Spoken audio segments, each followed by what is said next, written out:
نہیں ہے، اور خاص کر کے کربلا کے شہداء، ان کا تو کسی کا مقابلہ ہی نہیں ہے. ایک یہ دوسرا لفظ اس حدیث میں ہے یغبطو. یغبطو یعنی غبطہ کرنا. واٹس میننگ آف غبطہ؟ دیکھیں دو چیز ہے، ایک کا نام ہے حسد اور ایک کا نام ہے غبطہ. حسد بری چیز ہے، روایتوں میں منع کیا گیا ہے. امام فرماتے ہیں الحسود لا یسود، حاسد کبھی اس کو فائدہ نہیں پہنچ سکتا ہے. لمبی ہونے کا ڈر لگا رہتا. ایک صاحب نے کہا آپ قصہ نہیں پڑھ رہے. میں نے کہا یار روز سوچ کے آتے ہیں ٹائم ہی بڑھ جاتا ہے، مگر سن لیجئے یہ قصہ. صلوات بر محمد.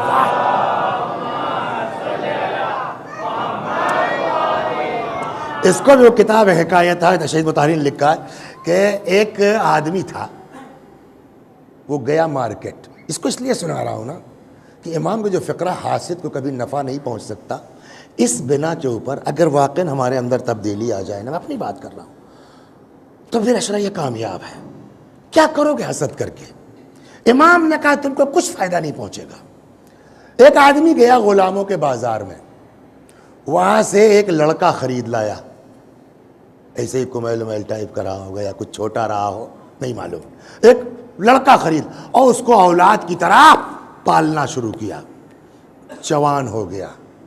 ایک دن لڑکے کو بلایا، تم غلام ہو؟ میں آپ سے نہیں پوچھ رہا ہوں، اشارہ ہے وہاں. وہ گردن ہلانے لگے بیچارے. تم غلام ہو میرے؟ ان کا سب بالکل. تم کو میں نے کبھی غلام سمجھا؟ نہیں. اولاد کی طرح پالا؟ جی.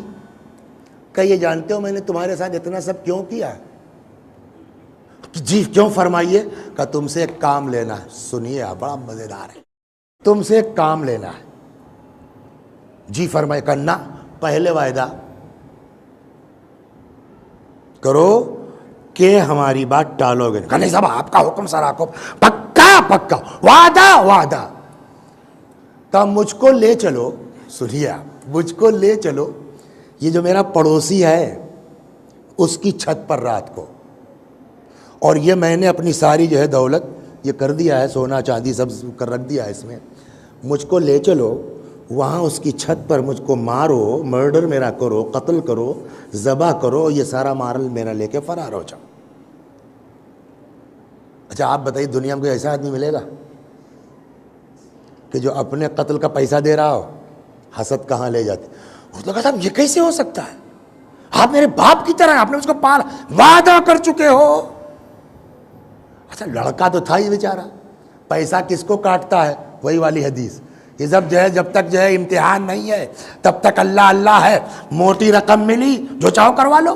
صلوات در محمد واحد. یہ ہمارے ساتھ نہیں ہو سکتا. ڈرنا چاہیے اور اللہ کی بارگاہ میں دعا کرتے رہنا چاہیے، یا اللہ ثابت قدم رکھنا. سب سے بڑا ہنر یہ. مجلس پڑھنا کمال نہیں ہے، مجلس میں آنا کمال نہیں ہے، آج 1,00,000 2,00,000 نام حسین پر خرچ کر دینا کمال نہیں ہے. کمال یہ ہے کہ آخر عمر تک پائے ثبات میں لغزش نہ آنے پائے. جو امام نے فرمایا سب دنیا کے بندے ہیں، کب تک دین ان کے پاس ہے؟ جب تک آزمایا نہیں جا رہا ہے. اس نے کہا صاحب ایسا پاسبل ہے کوئی آدمی اپنا مرڈر کروائے گا پیسہ دے کر کے؟ کہنے لگے یار سنو، ہم اور یہ دونوں نے بزنس ایک ساتھ شروع کیا تھا. میں نے بڑی کوشش کی اس کو دبانے کی، ڈاؤن کرنے کی، برباد کرنے کی. الٹا ہوتا گیا. میں گرتا گیا، یہ بلند ہوتا گیا. اب اس کی ترقی مجھ سے دیکھ ہی نہیں جاتی. حسد کہاں لے جاتی ہے آدمی کو. اب اس کی ترقی مجھ کو دیکھ ہی نہیں جاتی. ایک ترکیب سمجھ میں آئی اس کو پھنسانے کی. کیا؟ لوگوں کو پتا ہے میرے اس کے تعلقات ٹھیک نہیں ہیں، تم رات میں قتل کر کے اس کی چھت پر بھاگ جاؤ. وہ لوگ تو آرام سے سو رہے ہیں، ان کو کچھ پتہ ہی نہیں کیا ہو رہا ہے. اب صبح جب لاش دکھے گی تو پبلک بھی گواہی دے گی محلے کے کہ اس کے تعلقات گڑبڑ ہیں، بہانے سے بلایا ہوگا، قتل کیا ہوگا، لاش ٹھکانے نہیں لگا ہوگا، پکڑا جائے گا. میں رہوں نہ رہوں، کم از کم میرے قتل کے الزام میں پھنس کے پھانسی پہ تو چڑھے گا، مجھ کو راحت ہو جائے گی، سکون ہو جائے گا. اب سمجھے آپ حسد کہاں لے جاتی ہے؟ صلوات در محمد میں نے اس لیے کہا اس کو ضرور سن لیجئے. ایک آدھ قصہ روز سوچ کے آتا ہوں مگر وقت نہیں بچتا، لیکن اس کو سن لیجئے بھائی. 15 منٹ لگانا پڑے گا آج، ہے نا. صلوات در محمد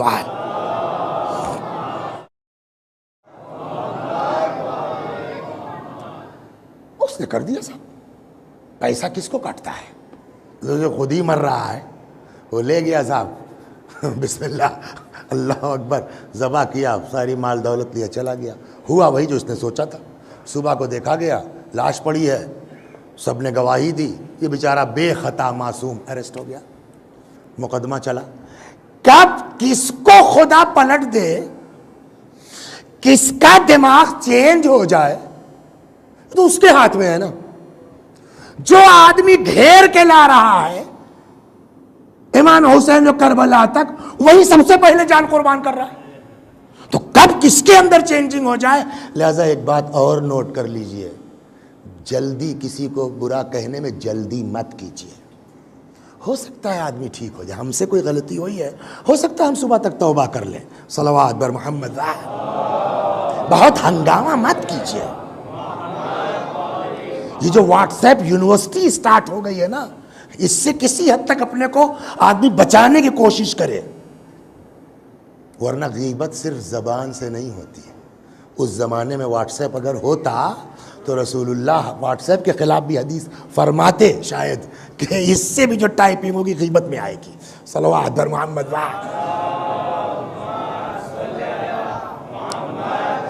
کب خدا کس کو بدل دے نہیں معلوم.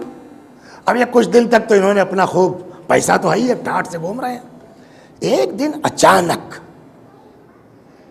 دماغ میں آیا یار ایک کو تو تم مار کے آئے ہی ہو.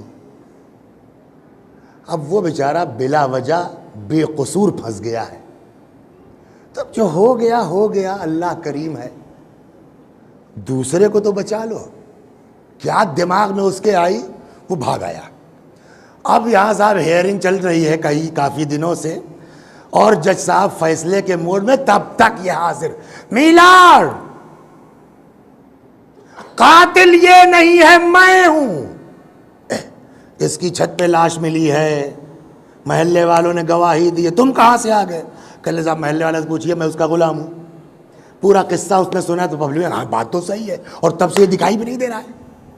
اب جب اس نے خود اقرار کیا تو پھر سے ہیئرنگ ہوئی. اب سنیے، اب جج نے فیصلہ صحیح کیا غلط کیا، ہم سے اس سے بحث نہیں ہے. ہم کو اس حدیث کو پروف کرنا تھا، حاسد کو کبھی نفع نہیں ہو سکتا. اب جج صاحب بیٹھے فیصلہ کرنے. ایک قتل کیا ہے اس نے، لہذا پھانسی کا حقدار ہے، مگر اگر یہ آ کے اپنے کو ظاہر نہ کرتا تو ایک بے گناہ کا قتل ہو جاتا میرے ہاتھ سے. جج صاحب کے ہاتھ سے پھانسی کا حکم دے دیتے. تو ایک کو مارا ٹھیک ہے، لیکن ایک کو بچایا بھی ہے، لہذا اس کو تو باعزت بری کرتے ہی ہیں کہ اب قاتل آ گیا. اس کو بھی ہم چھوڑتے ہیں کہ اگر ایک کو مارا تو ایک کو بچایا، دونوں برابر ہو گیا اس کا. اس نے جان اپنی کیوں دی تھی؟ میں رہوں یا نہ رہوں، میرے قتل کے الزام میں پھنس کے یہ برباد ہو جائے. امام نے کیا کہا؟ تم چاہے جتنا سوچو، الحسود لا یسود، حاسد کو کبھی نفع نہیں ہو سکتا ہے. صلوات در محمد.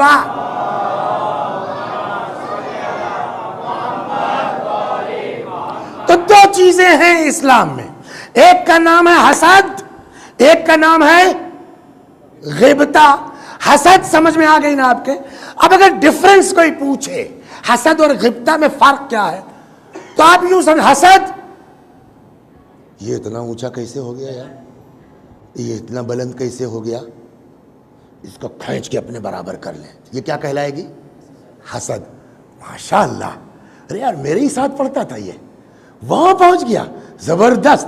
یا اللہ کوشش کروں میں بھی اس تک پہنچ جاؤں. یہ کیا کہلائے گا؟ غیبتہ. اسلام نے حسد کو منع کیا ہے، غیبتے کو منع. سمجھ میں آ گیا نا ڈفرنس کیا ہے؟ غیبتہ کسے کہتے ہیں؟ اس کی جو جگہ ہے، ہم کو جلن نہیں ہے اس سے، بٹ کاش ہم بھی وہاں تک پہنچ جاتے. جب یہ دونوں الفاظ آپ کی سمجھ میں آ گئے کہ شہید کے برابر کائنات میں کوئی نہیں ہے۔ ایسے عالم میں ان سارے شہداء کے درمیان اللہ نے حضرت عباس کو کیا مرتبہ دیا ہے کہ امام فرماتے ہیں ان للعباس منزلۃ یوم القیامہ یغبط بها جمیع الشہداء، اللہ کے نزدیک قیامت میں عباس کا وہ مرتبہ ہوگا جس کو دیکھ کے سارے شہداء غبطہ کر رہے ہوں گے۔ صلوات در محمد وآل۔ اب اس سے اندازہ کرے آدمی عباس کیا ہے۔ اور بات وہی ہے جیسا کہ امام نے کہا نا، لوگ دنیا کے بندے ہیں، دین چٹنی کی طرح ہے، آزمایا جاتا ہے سب ختم ہو جاتا ہے۔ عباس کو عاشور کے دن تک امتحان دینا پڑا ہے، جہاں آ کر کے باقاعدہ دیا جا رہا ہے امان نامہ، چھوڑ دو حسین کو، چلے آؤ ہمارے پاس۔ اور جواب یہ ہے لعنت تیرے اوپر، تیرے امیر پر، تیرے امان نامے کے اوپر۔ اس کا نتیجہ یہ ہے، وقت نہیں ہے، ورنہ دیکھیے صلوات پڑھیے محمد وآل محمد۔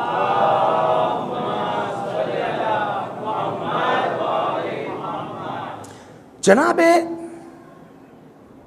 عباس علیہ السلام، دیکھیے ساری فضیلت اپنی جگہ،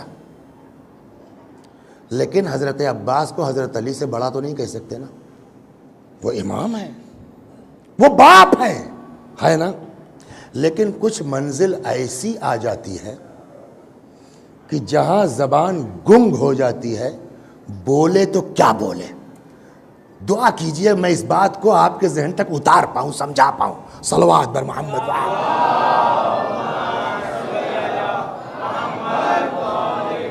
دیکھیے ایک لفظ ہے جس کو کہتے ہیں صفت، ہے نا، ایک ہے جس کو کہتے ہیں موصوف۔ موصوف کے ذریعے صفت تک پہنچنا آسان ہے۔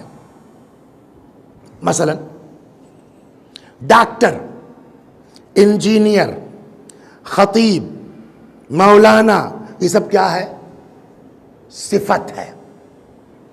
وسیع حسن، مہدی، نقی، تقی، جعفر، یہ سب کیا ہے؟ موصوف ہے نا۔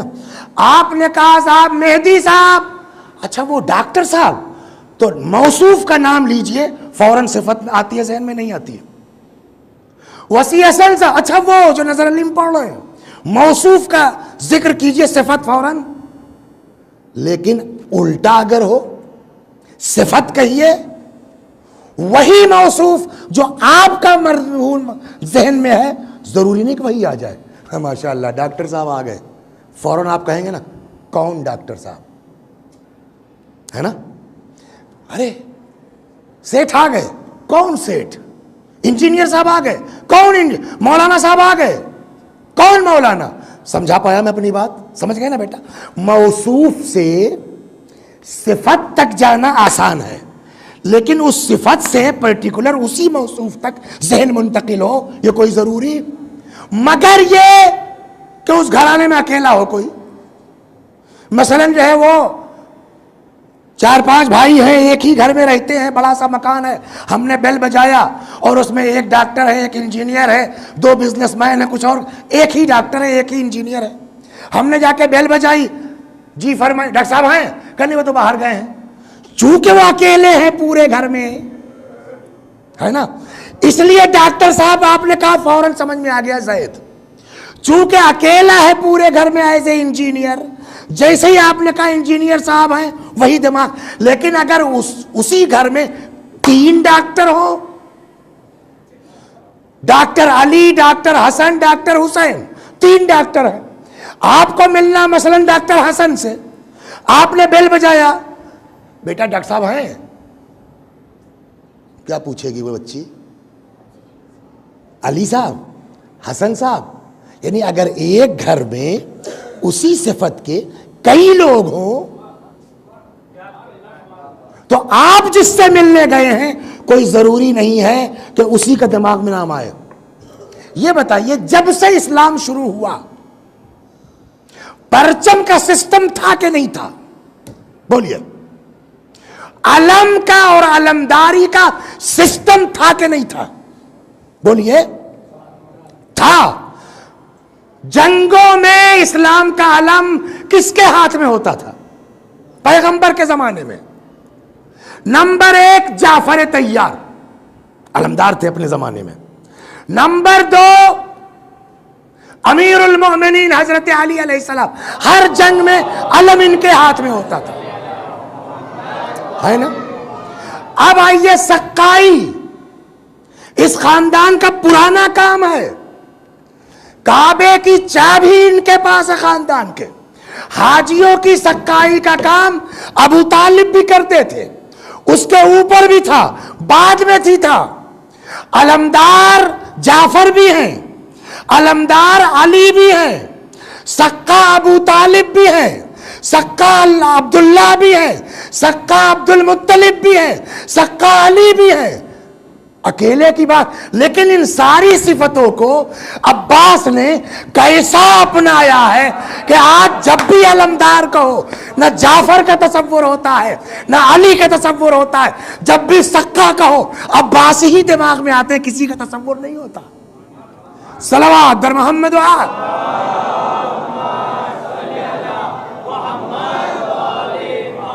اب کیا کہیں گے آپ اس کو؟ کیا بحث کریں گے آپ حضرت عباس علیہ السلام کی عظمت کے؟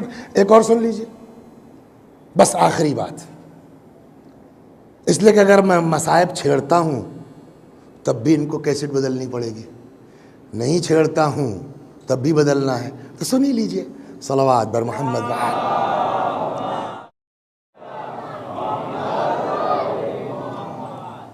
قمر، بولیے واٹس میننگ آف قمر بنی ہاشم؟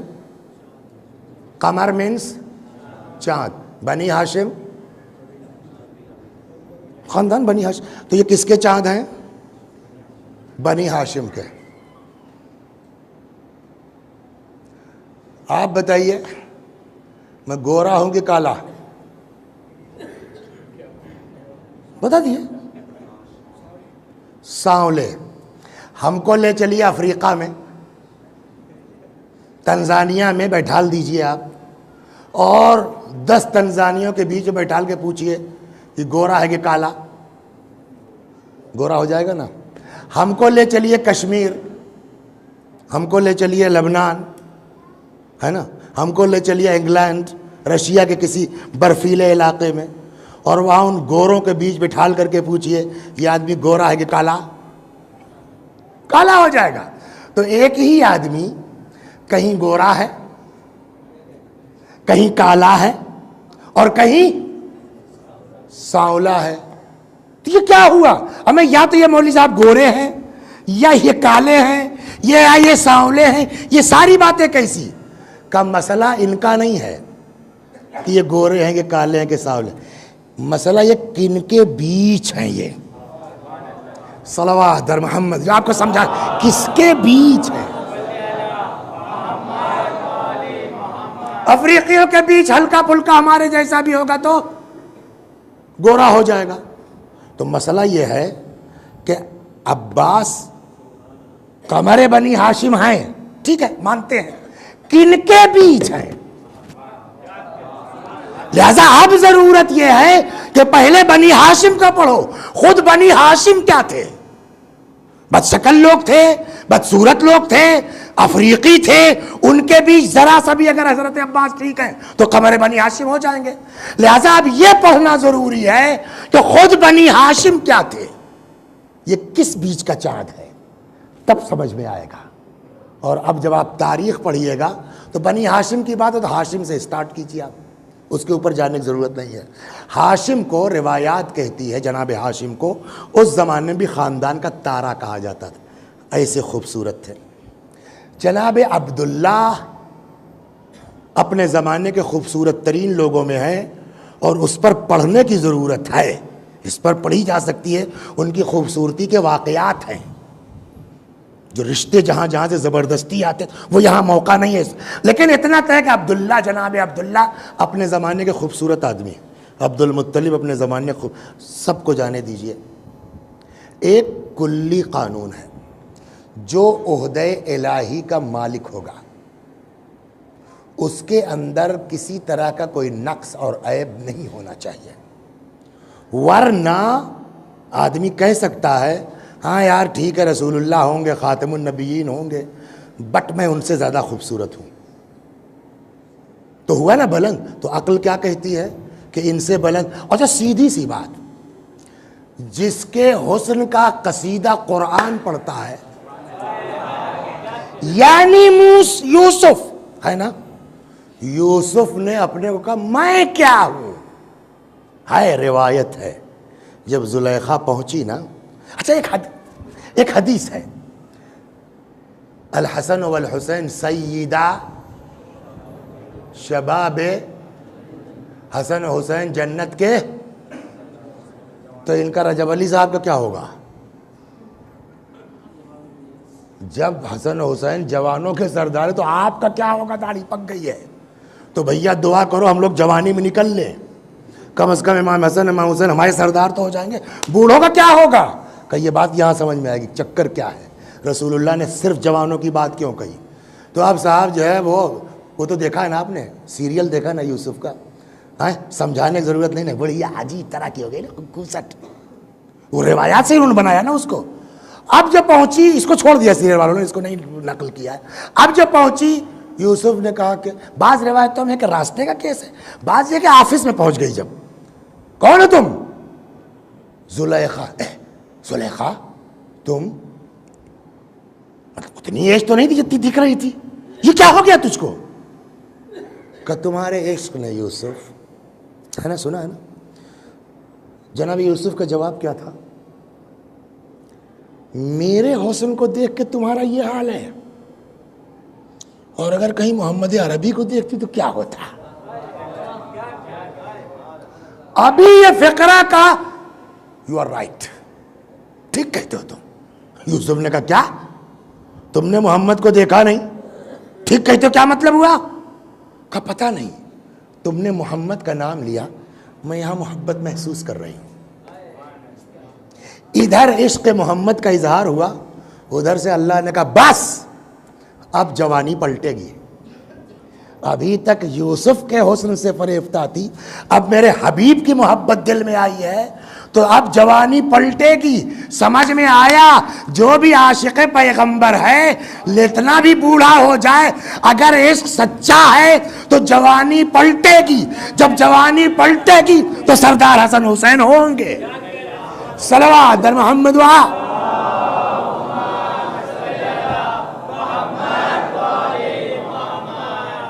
یہ ہو گئی بات۔ اب رسول اللہ کے حسن پر بحث کرنے کی کوئی ضرورت ہے؟ جانے دیجیے، وقت زیادہ نہ لیا جائے، مصائب کی طرف چلنا۔ 8 محرم کو آدمی ڈھنگ سے مصائب نہیں پڑے گا تو کب پڑے گا؟ تھوڑا وقت اس کے لیے بچا لیتے ہیں۔ جناب علی اکبر، بحث کی ضرورت ہے؟ جب شبیہ پیغمبر کہہ دیا بات ختم ہو گئی، لہذا علی اکبر علیہ السلام کے بھی حسن پر بحث کی ضرورت؟ تو شبیہ پیغمبر ہو گئی بات نا۔ جناب قاسم، روایت کہتی ہے، پڑھیے آپ مقاتل کو، حضرت قاسم سلام اللہ علیہ، کل دھوکہ ہوا آپ نے بتایا نہیں، ہم اپنے اعتبار سے 6 محرم، آپ کے ہاں شب لگا کے چلتی ہے اور میں 6 محرم سمجھ کے جناب علی اکبر کے مصائب پڑھتا چلا گیا، تو میرا ذکر ذرا سا آ جائے، اللہ کرے کل اس کو پڑھ لوں۔ جناب قاسم سلام اللہ علیہ، جب جناب قاسم نکلے ہیں خیمے سے تو روایت کا جملہ ہے کہ فلقت القمر، ایسا لگ رہا تھا جیسے حسین کے خیمے سے چاند کا ٹکڑا نکل کے جا رہا ہے۔ دیکھ رہے ہیں آپ حسن کیا ہے؟ آخری حد جو آپ کے پہلے دن میں نے عرض کیا تھا کہ جب مسلم کے یتیم بچے اوپر درخت پہ بیٹھے تھے، ان کا عکس نیچے آ رہا تھا، روایت کا جو جملہ ہے کأنہما قمران یلمعان فی الماء، ایسا لگ رہا تھا جیسے 2 چاند چمک رہے ہوں پانی میں۔ تو جس گھرانے میں رسول اللہ ہوں، جس گھرانے میں علی ہوں، جس گھرانے میں حسن ہو، جس گھرانے میں اکبر جیسا شبیہ پیغمبر ہو، جس زمانے میں قاسم جیسا چاند کا ٹکڑا ہو، ایسے ماحول میں اگر کسی انسان کو قمر بنی ہاشم کہہ دیا جائے تو اس کے حسن کا کوئی اندازہ لگا سکتا ہے؟ اس کی خوبصورتی کا کوئی اندازہ لگا سکتا ہے؟ اب یہاں تک جب آپ آ گئے، ایک حدیث سن لیجئے، بات ختم. پھر آپ کے ساتھ جس کو دیکھیے حضرت عباس کا واسطہ، حضرت عباس کا، یا یہ حضرت عباس کو کیوں اتنا باب الحوائج کرتے ہیں؟ روایت ہے اطلب الحاجہ من حسان الوجوہ، عجیب روایت ہے، اطلب الحاجہ من حسان الوجوہ، خوبصورت لوگوں سے اپنی حاجت طلب کرو. تو اب جس انسان کا لقب ہی قمر بنی ہاشم ہو، اس سے بڑا خوبصورت کون ہے؟ اور پھر جب حکم یہ خوبصورتوں سے بات کرو تب ان سے اپنی حاجت نہ لیں گے تو کس سے لیں گے؟ صلوات بر محمد بس. آئیے اپنے آپ کو آمادہ کر لیجئے. مرد و عورت جتنے اس مجلس میں موجود ہیں، جو حاجت ہو، جو تمنا ہو، جو خواہش ہو، شرط یہ ہے اخلاص. اخلاص. اگر دل سے پکار لو عباس کو نا، امپاسبل کی جواب نہ دے. بس یہ کہ پکارنے کا سلیقہ. آپ نے نام سنا ہوگا نادر شاہ درانی، بس آخری بات. کون؟ اس نے ہندوستان پر حملہ کیا ہے نا. جب جیت ویت لیا تو نادر کا ایک وزیر تھا جس کا نام تھا مہدی. کیا؟ مہدی. شیعہ تھا. کہنے لگا صاحب اب تو سارا کام ہو گیا. بہت مشہور واقعہ، بہت توجہ دلانا. اگر آپ اجازت دیجئے تو میں ذرا جانا چاہتا ہوں نجف. کیا ہے نجف میں؟ کہ مولا علی سلام اللہ علیہ زیارت کو. نادر نے کہا تم لوگ عجیب آدمی، مردے کی زیارت کر کے کیا ملے گا تم کو؟ مہدی نے کہا دیکھو میرا مولا عام انسان نہیں ہے، عام مردوں کی طرح نہیں ہے. مطلب کہ اس کے ہاں نجس چیز جا ہی نہیں سکتی ہے. کچھ اس انداز سے بات کی کہ نادر جو روک رہا تھا اس نے کہا اگر ایسا چلو میں بھی چلتا ہوں. لو اس نے کیا کیا صاحب، ایک برتن میں شراب بند کی. شراب نجس ہے کہ پاک؟ نجس. پیک کیا، سیلڈ کیا. ایک کتا لیا، چلا، پہنچ گیا نجف. اب جیسے ہی آگے بڑھ رہے ہیں حرام کی طرف، یہ اپنی طرف کھینچ رہے ہیں، کتا اپنی طرف کھینچ رہا ہے. لا آپ بتائیے 4 6 10 سپاہی مل کے کھینچے، ان کی طاقت زیادہ ہے یا کتے کی؟ زنجیر ٹوٹی، کتا بیک نہیں آ سکا. یہ تو ٹھیک ہے مگر وہ شراب تو آ گئی نا، وہ تو اندر آیا ڈبہ، وہ بھی تو نجیس ہے. انہوں نے کھولیے. اب جو کھولا تو معلوم وہ اندر شراب ہے ہی نہیں، سرکہ بن چکی ہے. سرکہ نجیس ہے کہ پاک؟ پاک ہے. اب جب یہ دو منظر اس آدمی نے دیکھا تو وہیں کہتا صحیح بات ہے، یہ بارگاہ ایسی نہیں ہے جہاں کتے لائے جائیں، مجھ کو لے چلو کتے کی طرح. میرے خیال میں جو کل بول نام چلا ہے اپنے یہاں نا، ہو سکتا ہے اسی واقعے کے بعد چلا، واللہ عالم. مجھ کو لے چلو کلب کی طرح، کتے کی طرح. کسی کی ہمت نہیں پڑ رہی. بادشاہ ہے ظالم، تازہ تازہ معجزہ دیکھا ہے، جذباتی ہوا ہے، کل کو ہوش میں آئے گا جو بھی بیچارہ کرے گا پھنس جائے گا. وہ کسی کی ہمت نہیں پڑی. کہتے ہیں دست غیب نمودار ہوا، گلے میں اس کے پٹا پڑا یا رسی جو بھی تھی، کھینچتا ہوا لے کے آیا وہ دست غیب قبر مولا تک. وہ جو ہندوستان سے تاج جیت کے لے گیا تھا نا، قبر امیر پر رکھ دیا. آقا تم ہو، مولا تم ہو، شاہ تم ہو، مجھ کو تمہاری بارگاہ میں کتے کی طرح آنا چاہیے. کہتے ہیں اسی واقعے کے بعد اس کی جو شاہی مہر تھی نا، اس میں قلب کا لفظ لگایا اس نے، قلب آستان علی نادر شاہ قلی، یہ پوری مہر تھی اس کی۔ بہرحال وہاں زیارت کچھ اپنا تعمیر وامیر کا حکم دے کے اب مہدی نے دیکھا معاملہ ٹھیک ہے، اب اس کو آگے بڑھاؤ۔ مہدی لے کے آ گیا ان کو کربلا، وہ ختم ہوئی بات۔ کربلا پہنچے، یہ امام حسین کی قبر ہے، یہ پایتی ان کے جوان فرزند کی قبر ہے، یہ شہداء کی قبر ہے۔ وہاں زیارت کروا کے اب لے کے آیا کہاں؟ حضرت ابوالفضل العباس کی بارگاہ میں۔ تب اس طرح روضہ تو بنا نہیں تھا۔ یہ کس کی قبر ہے؟ کہ یہ حسین کے بھائی علی کے فرزند ابوالفضل العباس علیہ السلام کی قبر مبارک۔ کل لگا یہ بتاؤ، بیٹے کی قبر ان کے پاس ہے، اصحاب کی قبر ان کے پاس ہے، یہ بھائی ہو کے اتنی دور کیوں ہے؟ اب وہ بیچارہ مہدی سمجھا رہا ہے کہ ان کی خواہش تھی، ان کی تمنا تھی، ان کی وصیت تھی، مگر اس کی سمجھ میں نہیں آ رہا ہے۔ اتنے میں شور اٹھا۔ کیا بات ہے؟ کیسا شور ہے؟ کہ آیا تو آتے ہی رہتے اپنی حاجت والے، کوئی آیا ہوگا پریشان حال بیچارہ۔ کہ دیکھو کون ہے، پکڑ کے لاؤ۔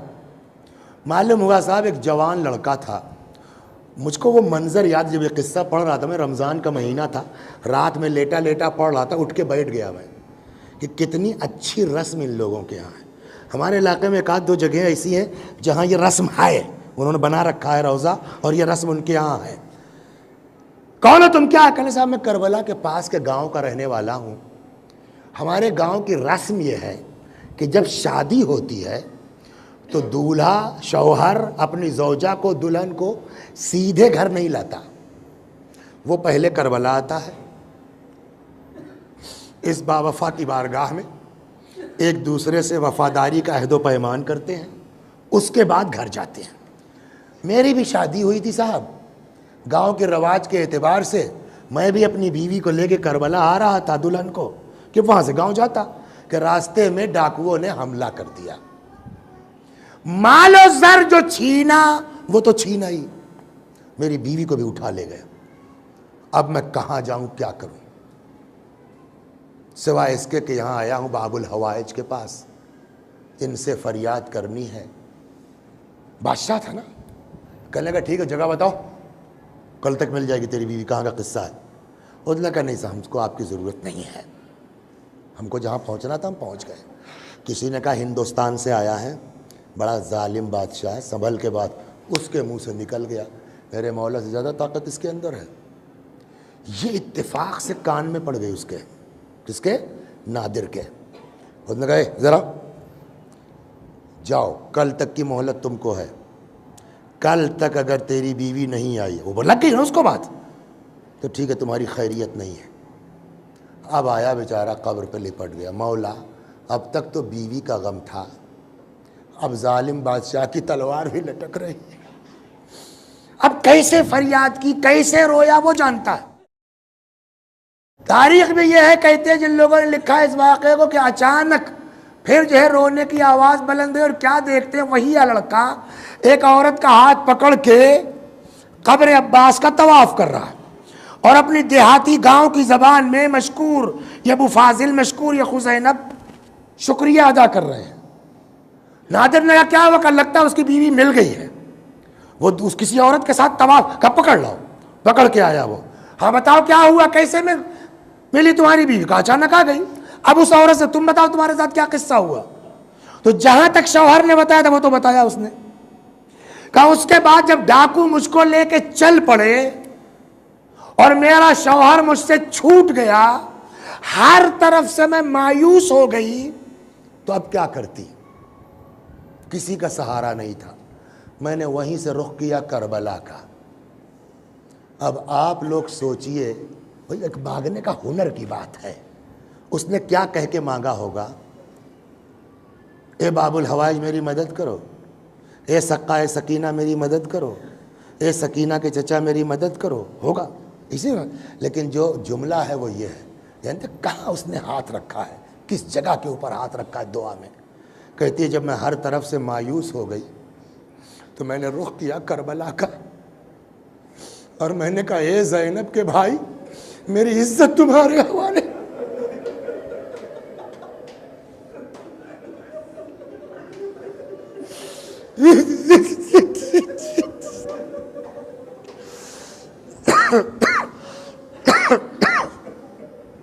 اے زینب کے بھائی، میری عزت تمہارے حوالے ہے۔ اب کس دل سے اس نے فریاد کی تھی نہیں معلوم۔ کہتی ہے کہ ایک مرتبہ ایک سوار نمودار ہوا، سارے ظالموں کو تہہ تیغ کیا، اور اچانک میں کیا دیکھتی ہوں کہ کربلا میں عباس کی قبر کے پاس اپنے شوہر کے پاس کھڑی ہوں۔ اس کے علاوہ مجھے کچھ نہیں معلوم۔ آقا، اے باب الحوائج، اے ابو الفضل العباس، نہیں معلوم اس میں کون کس مصیبت میں گرفتار ہے، کس کی کیا حاجت ہے۔ آقا، آج اس مجلس میں جو آیا ہے، جس کی جو حاجت ہے، اے میرے آقا آج اس کو اپنی بارگاہ سے خالی واپس نہ کرنا۔ عاشور کا دن آ گیا، ایک ایک کر کے جا رہے ہیں۔ آپ نے کہا نا، جب فَإِذَا مُحِّصُ بِالْبَلَا قَلَّتْ دَيَ، مصیبت میں پڑتے ہیں تو سب کی اوقات سامنے آ جاتی ہے نا۔ لیکن عباس نے پہلے، 4 بھائی تھے نا یہ لوگ، جناب ام البنین کے 4 بیٹے، اپنے تینوں بھائیوں کو بلایا، کہا پہلے تم لوگ جاؤ، بھیا کے اوپر جان اپنی دے دو تاکہ تمہارا داغ بھی برداشت کر لوں۔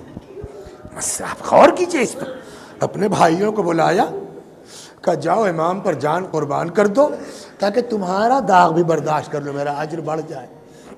بھائیوں کو بھی قربان کر دیا۔ بچے، اچھا ایک فطری بات ہے، دیکھیے بچوں کی جو فطرت ہے نا بیٹا، ان سے اس سے بحث نہیں ہوتی میرا باپ کون ہے، میرا چچا کون ہے، میرا بھائی کون ہے۔ جو چھوٹے بچے ہیں ان کو اس سے بحث میرا کام کس کے ذریعے ہوگا، ہے نا، وہ اسی سے فریاد کرتے ہیں۔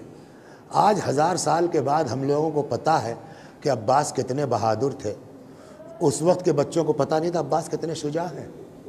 تو اگر ان بچوں کو کسی سے امید ہوگی نا کہ ہماری پیاس اگر کسی کے ذریعے بجھ سکتی ہے، ہماری پیاس اگر کسی کے ذریعے بجھ سکتی ہے، تو سب کی امیدوں کا مرکز کون ہے؟ حضرت عباس نا۔ میں کتاب کی بات نہیں کر رہا ہوں، عقل سے بتائیے کہ یہ بچے خالی کوزہ، ہائے پیاس، ہائے، یہ کس کے سامنے آتے ہوں گے؟ اور اب عباس سے پوچھئے مولا کیسے برداشت کیا آپ نے؟ چھوٹے چھوٹے بچے العطش العطش کی صدا بلند کر رہے ہیں، آپ نے کیسے برداشت کیا؟ عجب نہیں آقا جواب دے، تم سے کس نے کہا میں نے برداشت کیا؟ مطلب آپ پڑھیے کتابیں، عباس ہاتھ پہ ہاتھ رکھ کے بیٹھے نہیں تھے کربلا میں۔ روایت کہتی ہے کہ عباس نے کربلا میں کنویں پر کنویں کھودے تاکہ کسی صورت سے پانی نکل آئے، ان بچوں کی پیاس بجھ جائے۔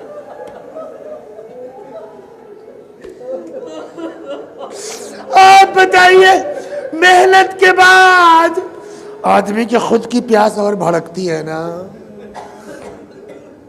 آخرش جب کچھ نہ ہو سکا تب روایت کہتی آئے آقا کے پاس، مولا اب یہ دل اس سینے میں بڑی تنگی کر رہا ہے۔ امام نے فرمایا، مطلب یہ تھا کہ اب جانے دیجئے، اجازت دے دیجئے۔ امام نے فرمایا تم میری فوج کے علمدار ہو، تم میری فوج کے سردار ہو، اعتراض نہیں ہے، لیکن دھیرے سے پوچھا بھیا وہ فوج کہاں ہے جس کا میں علمدار، جس کا میں سردار؟ ایک روایت آپ کو سنا دوں پہلے، پھر یہ 2-4 منٹ جو مسائل میں آگے بڑھاتا ہوں۔ راوی کہتا ہے کہ میں ایک دن گیا امام جعفر صادق علیہ السلام کے گھر بارگاہ میں، تو دیکھا مولا امام نماز میں مصروف ہے۔ جب نماز ختم ہو گئی تب میں نے کیا دیکھا، امام نے سر رکھا سجدے میں اور ایک طولانی دعا پڑھی۔ وہ دعا آپ کے لیے تھی، اس کا ایک جملہ میں یہاں دہراتا ہوں۔ وہ کہتا ہے کہ وہ اپنے چاہنے والوں کے لیے اور زائروں کے لیے دعا کر رہے تھے، کرتے اللہ ان پر رحم نازل فرما جن کے چہروں کو سورج کی تمازت نے متغیر کر دیا۔ تو سفر میں آئے لوگ، کہتے کہتے ایک دعا جانتے ہیں آپ کے لیے امام نے کیا کہا؟ سجدے کے عالم میں چھٹے امام کی دعا فرماتے ہیں وَرْحَمْ الصَّرْخَةَ الَّتِي كَانَتْ لَنَا خدا ان چیخوں پر رحمت نازل فرما جو ہمارے غم میں بلند ہوتی ہیں۔ آپ سمجھ گئے نا؟ اور ایک جملہ اور سنا دوں، اس لیے کہ جتنا اعتبار امام حسین کو اپنے اس بھائی پہ تھا نا، شاید کربلا میں کسی پر نہ رہا، لہذا آج کیسے رونا ہے۔ پہلے ایک جملہ میں آپ کو سنا دوں، وہ آپ نے امام حسین علیہ السلام کا جناب علی اصغر کے اوپر مرثیہ سنا ہوگا، جو خود امام حسین کا ہے۔ شیعتی مہما شربتم ما عذب فاذکرونی، اے میرے شیعو جب ٹھنڈا پانی پینا مجھے یاد کر لینا۔ یہاں تک تو اگلا مصرع کیا ہے؟ او سمعتم بغریب او شہید فاندبونی، اگر کسی غریب یعنی مسافر، اگر کسی مسافر کے بارے میں کچھ سننا، کسی شہید کے بارے میں کچھ سننا، فاندبونی، میرے اوپر ندبہ کر لینا۔ امام کہہ سکتے تھے نا فبکونی، میرے اوپر بکا کر لینا، مطلب گریہ کر لینا۔ امام نے نہیں کہا میرے اوپر بکا کر لینا، گریہ کر لینا، امام نے کہا میرے اوپر ندبہ کر لینا، فاندبونی۔ بکا اور ندبے میں کیا فرق ہے؟ ہمارے ایک بزرگ تھے مولانا تقی الحیدری صاحب قبلہ اعلی اللہ مقامہ، خدا غریق رحمت کرے، وہ یہاں آ کے فرماتے تھے کہ بکا کہتے ہیں رونے کو، صرف گریے کو، جیسے بھی آدمی رو رہا ہو بکا کہتے ہیں، لیکن ندبہ معلوم ہے کس کو کہتے ہیں؟ ندبہ کہتے ہیں بیان کر کے رونے کو۔ کچھ سمجھ، حسین نے کہا میرے اوپر گریہ کرو، حسین نے کہا فندبونی، میرے اوپر ندبہ کرو، بیان کر کے رو، ہائے حسین کہہ کے رو، بلند آواز سے رو۔ بھیا تم میری فوج کے سردار ہو، آقا میری فوج، وہ فوج ہے کہاں جس کا میں سردار ہوں؟ امام نے فرمایا ٹھیک ہے، جاؤ، ان عزمت علی الجہاد فاطلب لہؤلاء الاطفال قلیلا من الماء، اگر جانا ہی چاہتے ہو نا، اے بھیا جاؤ، پہلے ان بچوں کے لیے تھوڑا سا پانی لا دو۔ اب آپ کو میں سناؤں، کربلا میں ایک خیمہ مخصوص تھا مشکیزوں سے، جہاں پانی رکھا جاتا تھا۔ حضرت عباس اس خیمے میں گئے کہ ایک مشکیزہ لے لیں۔ روایت کہتی وہاں جا کے کیا دیکھتے؟ چھوٹے چھوٹے بچے،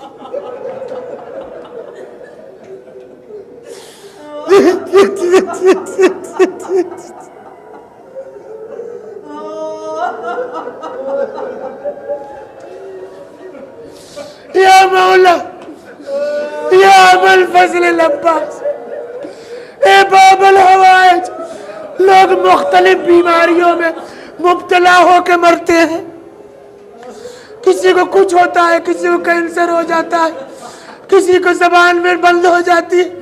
آقا آج کی مجلس میں آپ سے صرف اتنی خواہش ہے مولا، جیسے بھی مرنا ہو، جیسے بھی موت لکھی ہو، لیکن مولا ایک گزارش ہے، آخر وقت تک زبان بند نہ ہو، آپ کا ذکر کرتے کرتے اس دنیا سے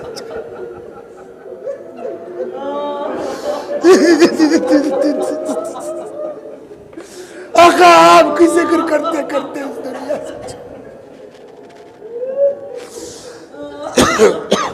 آپ بتائیے اس وقت جو روایت کہتی وہ یہ کہ جو تھوڑا نم تھے ٹھنڈے تھے، اس کو بچے اپنے سینے سے لگائے تھے مشکیزوں کو، کچھ سکون مل جائے۔ کیا گزر گئی ہوگی آقا کے دل پر؟ ہاں، مشکیزہ لیا۔ اب بہت دیر ہو گئی، میں پورا نہیں پڑھ پاؤں گا، دو باتیں آج وہ پڑھتا ہوں جو خود حضرت کی خواہش ہے۔ بس گئے، فرات کے اندر داخل ہوئے، مشکیزہ بھر لیا۔ اس کے بعد آپ سنتے ہو، آج بھی میں نے کتاب اٹھائی کہ ذرا ایک بار اور جناب عباس کے مصائب دیکھ لوں، پھر روایت مجھ کو آج دکھی کہ چلو میں پانی لیا، فذکر عطش الحسین، حسین کی پیاس یاد آئی، ورمی الماء بیدہ، پانی ہاتھ سے پھینک دیا۔ دلی میں پڑھ رہا تھا، کبھی کبھی مومنین کے دل میں دماغ بڑی اچھی بات آتی ہے۔ دلی میں پڑھ رہا تھا ایک سال، تو ایک صاحب نے مجلس کے بعد کہا، کرنے لگا مولانا آج یہ کیا پڑھا آپ نے کہ حسین کی پیاس یاد آئی اور چلو سے پانی پھینک دیا؟ میں نے کہا ہاں لکھا ہے کتابوں میں۔ کہا تو آپ یہ بتا دیجئے کہ کب عباس حسین کی پیاس بھولے تھے جو چلو میں لے کے یاد آئی؟ اعتراض معقول ہے کہ نہیں ہے؟ سوال معقول؟ میں الجھ گیا۔ میں نے کہا بھائی میں جواب نہیں دے پاؤں گا، کتابوں میں پڑھا میں نے پڑھ دیا، لیکن تمہاری بات بھی ٹھیک لگ رہی ہے، مجھ کو موقع دو تم۔ اب اللہ کبھی کبھی مدد کرتا ہے۔ ٹھیک اگلے سال وہاں جانے سے پہلے ایک جگہ محرم کا شرح پڑھ رہا تھا، کوئی قوم سے طالب علم آئے تھے، انہوں نے کہا وسیع بھائی آپ کو کتابیں ضرورت ہو تو میری کتابیں پڑھیے گا آپ۔ وہ ایک دو کتاب لے کے دے گئے کربلا کے متعلق۔ اب اللہ کرتا ہے واقعی، ایسے ہی کتاب کھولی، دیکھا وہی سوال اس کتاب میں اٹھایا اس نے۔ اب سنیے کیا انہوں نے کہا، بھائی ذکر عطش الحسین، کیا ترجمہ کیا ہم نے؟ حسین کی پیاس یاد آئی اور ان کے بچوں کی، پانی پھینک دیا۔ اس نے کہا بھیا سارا مسئلہ ترجمے میں پھنستا ہے۔ ذکرہ کا مطلب کیا نکالتے ہیں آپ؟ پیاس یاد آئی۔ ذکرہ کا صحیح ترجمہ ہوگا عباس نے حسین کی پیاس یاد کی، اور چونکہ حسین کی پیاس یاد کرنا ایک عبادت ہے، عباس نے چلو میں پانی پینے کے لیے نہیں لیا تھا کہ یاد آئی اور پھینک دیا، بلکہ چلو میں پانی لیا تھا کہ ایک بار حسین کی پیاس یاد کر لیں۔ کیوں؟ حسین کی پیاس کا یاد کرنا بھی عبادت ہے۔ عباس کی زیارت میں پڑھتے ہیں نا، السلام علیکہ ایھا العبد الصالح، جاتے جاتے ایک عبادت کرنا چاہتے تھے، اس لیے چلو میں پانی لیا، حسین کی پیاس یاد کی، وَرَمَى الْمَاءَ بِيَدِهِ، چلو سے پانی پھینک دیا، مشکیزہ بھر کے نکل آئے۔ چند قدم چلے تھے کہ کسی ملعون نے ایک ایسی تلوار ماری کہ آقا کا داہنا بازو قلم ہو گیا، جدا ہو گیا۔ اس میں ایسے افراد ہوں گے جو شاعر بھی ہوں گے، پڑھتے بھی ہوں گے۔ میں آپ سے پوچھتا ہوں، ابھی آپ کی ایک انگلی میں زخم ہو جائے اور کوئی آپ کو مصرع دے دے، فلاں جگہ شب بیداری ہے، یہ مصرع ہے ذرا ایک سلام کہہ دیجئے، وہ نہیں بولے گا، اس کا دوست بولے گا یار اس کی انگلی کٹ گئی ہے، اس کو تکلیف ہے، کہاں سے شعر کہہ پائے گا؟ جس کا بازو قلم ہو گیا ہو اس کو تکلیف نہیں ہے۔ لیکن روایت کہتی ادھر بازو قلم ہوا، ادھر عباس نے حسین کی شان میں قصیدہ شروع کیا، واللہ ان قطعتم یمینی انی احامی ابدا عن دینی وعن امام صادق الیقین نجل النبی الطاہر الامینی۔ بڑھتے جا رہے ہیں کہ اتنے میں ایک شقی نے وار کیا، بایاں بازو قلم ہوا، مشکیزے کو دبایا دانتوں سے۔ صرف ایک مقصد ہے، اب سمجھ میں آئے گا آپ کو کہ اس پورے شہدائے کربلا میں عباس کو باب الحوائج کیوں کہا جاتا ہے۔ آپ بتائیے عباس کی حاجت کیا ہے، عباس کی خواہش کیا ہے؟ اپنا درد کچھ نہیں ہے، اپنے بازو کچھ نہیں ہے، اپنے زخم کچھ نہیں، کسی صورت سے بچوں تک پانی پہنچ جائے۔ بڑھتے جا رہے ہیں کہ اتنے میں ایک تیر لگا۔ اب جب مشکیزہ چھدا، عباس کی آس ٹوٹ گئی، رہوار کا رخ موڑ دیا۔ بس اب دو باتیں ہیں، میں نے کہا نا وہ پڑھ دوں جو عباس کی خواہش ہے، ورنہ مصائب تو بھی بہت۔ ایک ذاکر تھے جس کا نام تھا سید کاظم، ان کا ایک دوست کاظم کا ایک دن آیا، کہنے لگا بھیا میں جناب عباس کا پیغامبر ہوں، خواب میں نے مولا کو دیکھا ہے، فرماتے ہیں جاؤ کاظم سے کہو میرا مصائب کیوں نہیں پڑھتا۔ تو اس نے کہا بھیا تم تو سنتے ہو، میں پڑھتا ہوں جناب عباس کے مصائب۔ کہا میں نے کہا خواب میں کہ مولا میں نے خود سنا ہے پڑھتا ہے مصائب آپ کے۔ کہا جا کے میرے ذاکر سے پوچھو جو سب سے سخت مصیبت ہے وہ کیوں نہیں پڑھتا۔ کاظم نے کہا جلدی بتاؤ میرے مولا نے کیا کہا ہے۔ وہ کہتا آقا نے فرمایا میرے ذاکر سے پوچھو جب کوئی سوار گھوڑے سے گرتا ہے اپنے ہاتھوں کو ٹیک دے، ارے جس کے جسم میں بازو نہ،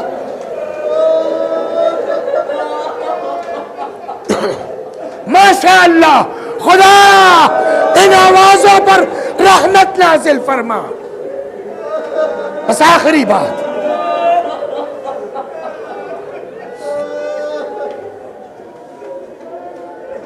عباس گھوڑے سے گر پڑے، حسین کو آواز دی، آقا آئے، سر زانووں پہ رکھا. بس آخری بات اور ختم دعا. بھائی بھائی سے باتیں کر رہا ہے کہ اتنے میں امام حسین علیہ السلام نے مجھ کو معاف کر دیجئے گا، بہت لمبی ہو گئی مجلس، مگر اب آج 8 محرم ہے، جو زندہ رہے گا اگلے سال ماتم کرے گا.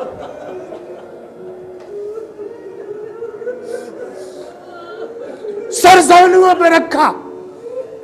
بھیا کوئی خواہش ہو تو بولو، کوئی تمنا ہو تو کہو. ایک، میری لاش خیمے میں مت لے جائیے گا. کیوں؟ آپ کہتے تھے نا تم فوج کے سردار ہو، تم فوج کے علمدار ہو. سردار کی لاش دیکھ کے بیویاں برداشت نہیں کر پائیں گی. دوسری وجہ یہ ہے کہ میں نے بچوں سے پانی کا وعدہ کیا تھا. کیسا غیرت دار ہے میرا مولا، بچے مطمئن ہوں گے. میری لاش خیمے میں نہ لے جائیے گا. میں نہیں چاہتا میری لاش بغیر پانی کے لاش بھی خیمے تک جائے. دوسری خواہش یہ ہے، اور بس مجلس ختم. کیا؟ دوسری خواہش یہ ہے، ایک آنکھ میں تیر ہے، ایک آنکھ میں خون ہے. اب آخری وقت ہے آقا، اگر آپ خون صاف کر دیتے نا، چلتے چلتے ایک بار آپ کی زیارت کر، چلتے چلتے ایک بار آپ کو دیکھ لیتا. یہ قوم کی بات ہے، کتاب ہے میرے پاس، قوم کی بات ہے. کسی ذاکر نے یہ بات پڑھ دی، کوئی بزرگ عالم تھے، بعد میں اس ذاکر کو پکڑا. ایسی روایتیں مت پڑھا کرو جس کی سند کمزور ہو، ضعیف ہو. وہ بیچارہ چھوٹا تھا، ان سے جی حضور کوئی بات نہیں، آئندہ احتیاط کریں گے. لیکن جنہوں نے ٹوکا تھا وہ اب فرماتے ہیں کہ رات کو میں نے خواب میں دیکھا حضرت ابوالفضل العباس کو تشریف لائے ہیں. فرماتے ہیں تم کربلا میں تھے، تم کو پتہ ہے ہمارے ساتھ کیا ہوا ہے؟ میں بتاؤں تم کو تیر کا قصہ کیا ہے؟ بس امام نے جو بتایا ہے، عباس نے جو کہا سن لیجئے، مجلس تمام.